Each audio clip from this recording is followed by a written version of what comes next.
Hello friends, good morning, नमस्कार सभी को मेरी तरफ से। मैं आपका बहुत बहुत स्वागत करता हूँ एक बार फिर से हमारे YouTube channel polytech study point में। दोस्तों, किसी रीज़न की वजह से वीडियोस बहुत दिनों से नहीं पढ़ पा रही थी।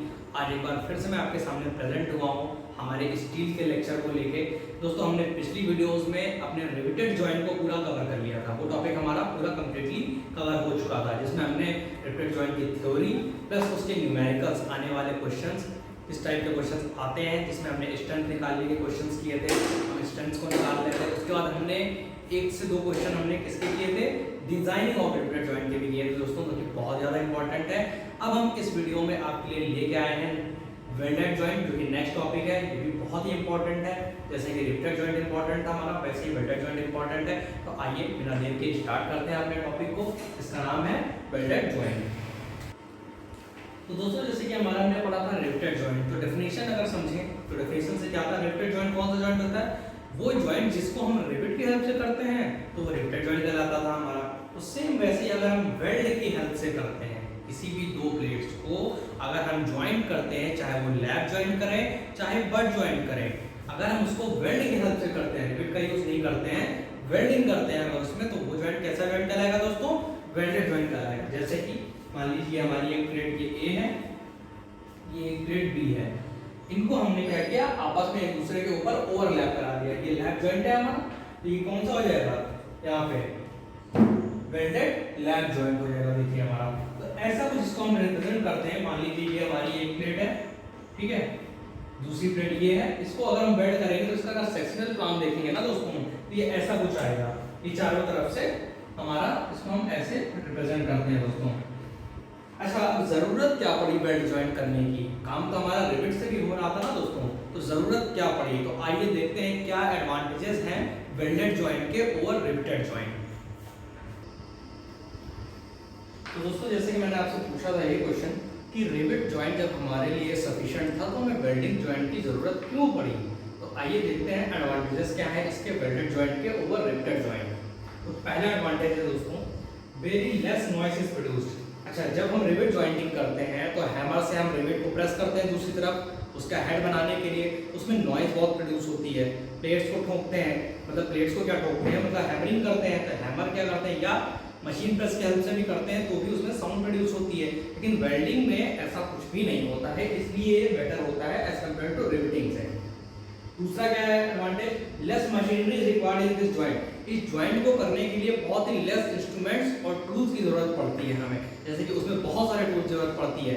अगर हमें रिवेट को कसना है तो हमें नट की जरूरत पड़ती है, ठीक है, हैमरिंग करनी है, हैमर की जरूरत पड़ती है, ठीक है, और भी टूल्स की जरूरत हमें उसमें पड़ती है। तो इसमें क्या होता है, उतनी ही कम मशीनरी हमें रिक्वायर्ड होती है, इसलिए ये बेहतर होता है रिवेट जॉइंट से। तीसरा है मोर एफिशिएंट देन रिवेटेड। सबसे मोस्ट इंपॉर्टेंट पॉइंट जो है वो यही है कि इसकी इफिशियंसी जो होती है वो सबसे ज्यादा होती है as compare to riveted joint से।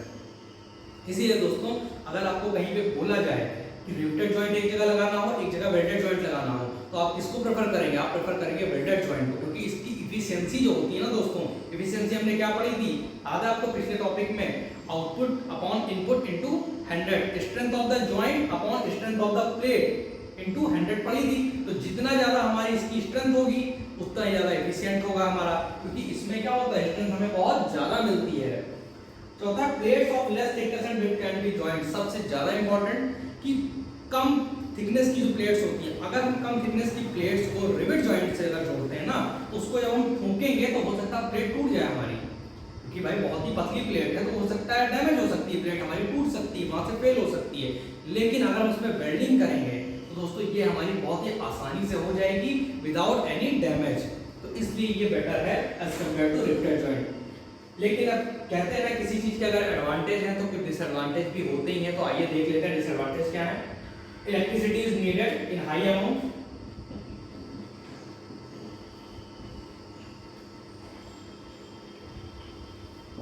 हाई अमाउंट में हमें इलेक्ट्रिसिटी नीडेड होती है, जिसकी वजह से ये थोड़ा सा इकोनॉमिकल हो जाता है हमारे लिए।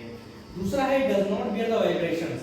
अगर आपने कहीं भी वेल्डेड जॉइंट कर दिया है और अगर वहां पे वाइब्रेशंस आ रहे हैं तो इसके फेल होने के चांसेस बहुत ज्यादा बढ़ जाते हैं हमारे दोस्तों, ठीक है। तीसरा क्या है, highly skilled labours are required for this joint. Riveted joint तो हम नॉर्मल किसी भी लेबर से करा सकते हैं। क्या है, रिवेट्स को हमें करना क्या होता है, प्लेट्स के बीच में हमने होल कर दिया, ड्रिल करके होल कर दिया प्लेट्स पे, उसके बाद रिवेट उसमें फंसा दिया, दूसरी साइड से हैमरिंग कर दी। लेकिन इसको करने के लिए हमें स्किल्ड लेबर की जरूरत होती है, जो बहुत ही ज्यादा टेक्निकल, मतलब टेक्निकली बहुत ही ज्यादा स्किल्ड हो और उन्हें हर चीज का नॉलेज हो, कैसे प्लेट्स को जोड़ना है, कितना हमें वेल्डिंग करनी है, कितनी नहीं करनी है। चौथी चीज है प्लेट्स मेल्ट। अच्छा, अगर आपको नॉलेज नहीं है टेम्परेचर का कि कितनी वेल्डिंग हमें करनी है, तो आप क्या करेंगे, करते रहेंगे तो होगा क्या कि प्लेट का टेम्परेचर जब राइज हो जाएगा तो प्लेट हमारी वहां से मेल्ट हो जाएगी और हमारी प्लेट वीक हो जाती है इससे, और वहां से फेल हो जाएगी बहुत ही इजीली जब उस पर लोड आएगा।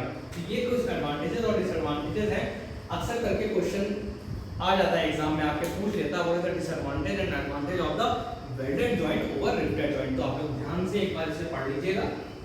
आइए नेक्स्ट चलते हैं हम टाइप्स ऑफ वेल्डेड जॉइंट की तरफ।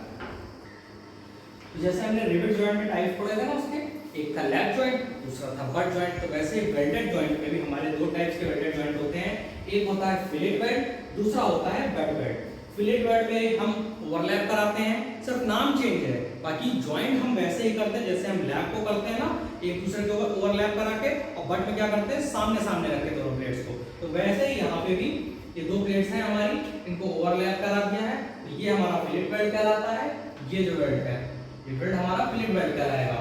और अगर सामने सामने रख के प्लेट्स को ज्वाइन किया गया है तो ये वेल्ड जो कहलाता है हमारा बट वेल्ड कहलाता है। आइए दोस्तों देखते हैं इसके बाद कुछ terms related to fillet weld. सबसे पहला हमारा है दोस्तों फिलेट वेल्ड, इसके बारे में जानेंगे कैसा होता है फिलेट वेल्ड हमारा। तो फिलेट वेल्ड हमारा कुछ इस शेप का, ट्रायंगुलर शेप का होता है दोस्तों हमारा।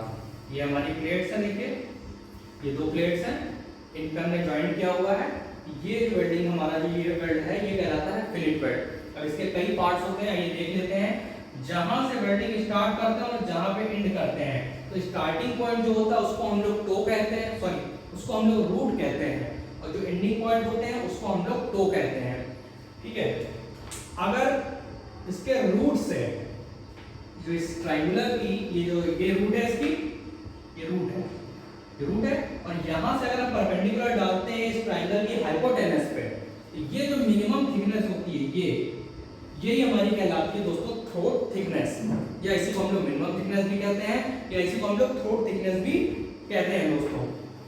ठीक है, अब नाम जैसा कि हम लोग उसमें पढ़े थे, single cover butt joint, double cover butt joint, तो यहाँ पे कवर प्लेट्स का यूज तो है नहीं, है ना।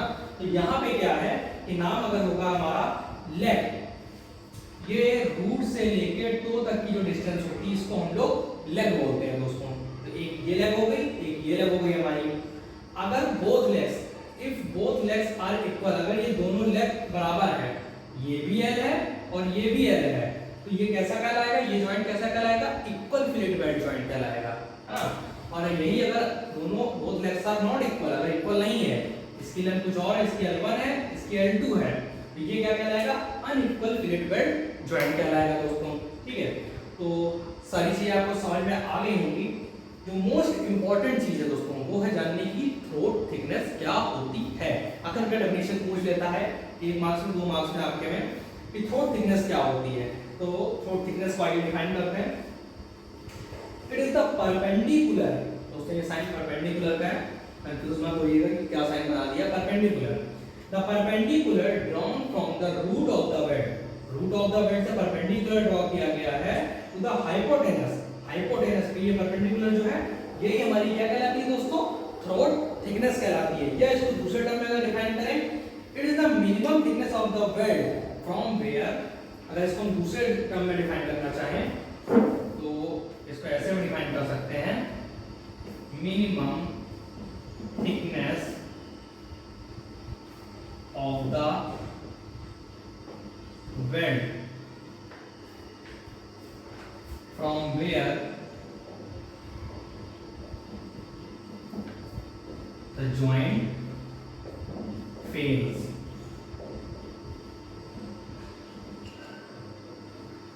ये वो मिनिमम थिकनेस होती है जहां से हमारा जॉइंट क्या करता है, जब उस पर लोड आता है, उसकी डिस्टेंस से ज्यादा लोड जब आता है, तो जो फेल करता है जॉइंट हमारा, वो कहां से फेल करता है, इसी मिनिमम थिकनेस से फेल करता है दोस्तों। तो यही मिनिमम थिकनेस हमारी क्या कहलाती है, थ्रोट थिकनेस कहलाती है। आइए मैं इसको एक बार फिगर से आपको रिप्रेजेंट कर देता हूँ।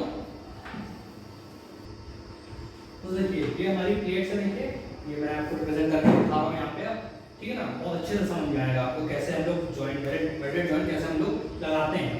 ये एक प्लेट थी, एक प्लेट ये थी, इन दोनों को हमने सटा के रख दिया। मान लीजिए ये एक प्लेट रखी थी, इसी के नीचे हमने ऐसे ऐसे रखी हुई प्लेट, और जॉइंट कहाँ पे होगा, ये प्लेट ऐसे रखी हुई दूसरे, तो एक यहाँ होगा एक यहाँ पे होगा, तो वही हमने क्या किया, ये जॉइंट कर दिया, तो पूरे में होगा ऐसे ऐसे इस पूरी लेंथ पे जॉइंट होगा हमारा। वेल्डेड जो हम लोग वेल्डिंग करेंगे वो इस पूरी लेंथ पे करेंगे, ये जो लेंथ है, तो इसकी जो पूरी लेंथ होगी वो L होगी, ठीक है। और इसकी कुछ ना कुछ थ्रोट थिकनेस दे रखी होगी, हमें T मान के चलते हैं, इसकी थ्रोट थिकनेस मान लिया हमें दे रखी है T, मान लेते हैं इस वेल्ड की थ्रोट थिकनेस जो है is equal to small t है। अब होता क्या है, जब हम स्टार्ट करते हैं वेल्डिंग करना, तो स्टार्टिंग पॉइंट पे और एंडिंग पॉइंट पे जो वेल्ड होता है हमारा, उसका जो साइज होता है वो साइज नहीं होता है जो कि बीच में, जितना अच्छा वेल्ड हमें बीच में मिलता है उतना अच्छा वेल्ड हमें स्टार्टिंग में और एंडिंग में नहीं मिल पाता है। तो इसीलिए हम लोग क्या करते हैं, जो एक्चुअल लेंथ होती है उसे ना लेके जब हम इसका एरिया निकालते हैं ना। अब एक बात बताइए, अगर इस वेल्ड की स्ट्रेंथ निकालनी है, बहुत बेसिक सी चीज जो हमने पढ़ी थी, स्ट्रेंथ क्या होती है हमारा, एरिया ऑफ द प्लेन, जिस प्लेन का हमें निकालनी है स्ट्रेंथ निकालनी है, उस प्लेन का area into permissible stress of the plate. तो वही चीज तो है, strength of the weld is equal to minimum area into permissible stress. ये आपको क्वेश्चन में गिवन होगा, ठीक है, जितना भी गिवन होगा वेल्डेड जॉइंट के लिए आपको परमिसिबल स्ट्रेस गिवन होगा फिनिट वेल्ड के लिए। एरिया आपको निकालना होता है, तो एरिया क्या हो जाएगा, अगर इस वेल्ड का इस सेक्शन का अगर एरिया निकालेंगे, इसकी थिकनेस T है, मान लीजिए ये T है, तो एरिया क्या हो जाएगा, L × T कर देंगे आप, नहीं, लेकिन आपको यही ध्यान रखनी है कि ये जो यहाँ का जो वेल्ड होगा और यहाँ का वेल्ड होगा, ये वेल्ड हमारा एक्चुअल जो इफेक्टिव हम लोग निकालते हैं लेंथ उसमें ऐड नहीं होता। तो इफेक्टिव लेंथ ऑफ वेल्ड निकालने के हम लोग क्या करते हैं, actual length minus 2 × size of the weld. Size of the weld क्या होता है हमारा, साइज ऑफ द वेल्ड होता है मिनिमम लेंथ ऑफ लेग। पीछे मैंने आपको बताया था ना, मान लीजिए ये ट्रायंगुलर है, तो एक ये लेग हो जाएगी, एक ये लेग हो जाएगी हमारी, तो इनमें से जो मिनिमम होगी हमारी वही लेग हमारी हमेशा ली जाएगी, वही क्या हो जाएगा, साइज ऑफ द वेल्ड। तो एक यहाँ आगे भी एक पीछे, तो 2 × size of the weld minus कर देंगे, तो जो बची हुई लेंथ होगी हमारी यहाँ से ये वाली लेंथ, यहाँ से लेके यहाँ तक, ये हमारी इफेक्टिव लेंथ कहलाएगी। और इसी के थ्रू हम लोग यहाँ से इफेक्टिव लेंथ निकालेंगे, effective length into throat thickness से मल्टीप्लाई कर देंगे और परमिसिबल स्ट्रेस से मल्टीप्लाई कर देंगे दोस्तों, तो हमारी यहाँ से strength of the finite weld निकल के आ जाएगी। अब चले अगले वीडियोस में हम इसके न्यूमेरिकल्स पे डिस्कशन करेंगे, फिनिट वेल्ड क्या होता है, वेल्डेड जॉइंट क्या होता है, मैंने आज आपको बता दिया है। नेक्स्ट वीडियो में हम बहुत जल्द आपके साथ इसके न्यूमेरिकल्स को डिस्कस करेंगे, तब आपको और अच्छे से समझ में आ जाएगा कि वेल्डेड जॉइंट के न्यूमेरिकल्स को हम कैसे लगाते हैं। तब तक के लिए दोस्तों धन्यवाद, बहुत बहुत आप लोग अच्छे से पढ़िए। और एग्जाम्स की डेट्स अभी नहीं आई हैं आप लोगों की, लेकिन उसके बाद ही आप अपने सब्जेक्ट को कवर करते रहिए, जल्दी से जल्दी जितना ज़्यादा हो सके हम भी आपके साथ कवर करेंगे तेजी से, बहुत ज़्यादा। तो दोस्तों तब तक के लिए थैंक यू।